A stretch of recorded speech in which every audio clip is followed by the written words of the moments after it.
আসসালামু আলাইকুম। আমরা আজকে এসেছি আমাদের যে ডোবা জমিগুলো আছে সেই জমিগুলোতে চাষ দেওয়ার জন্য। তো আমরা ট্র্যাক্টরে করে ভালোভাবে আগে চাষ দিয়ে নিচ্ছি, অনেক জল থাকা সত্ত্বেও, কারণ জল নিষ্কাশনের কোনো জায়গা নেই।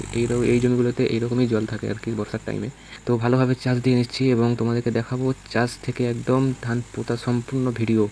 তো ভিডিও এরকম আগে তোমাদেরকে দিইনি, তো যদি ভালো লাগে তোমাদেরকে তো বলবে কীরকম লাগছে ভিডিওটি।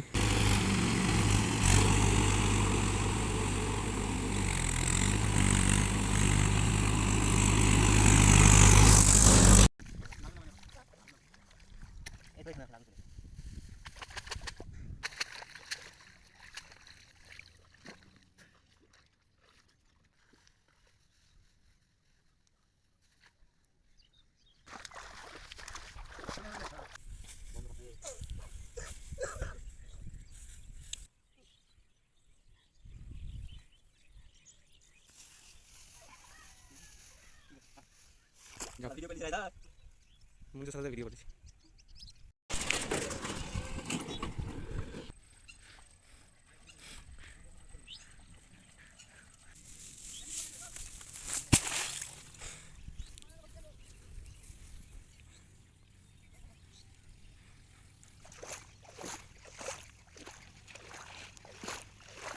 মিলে মিলে কিরকম বড় মাটি চাচা, ধান খাবে?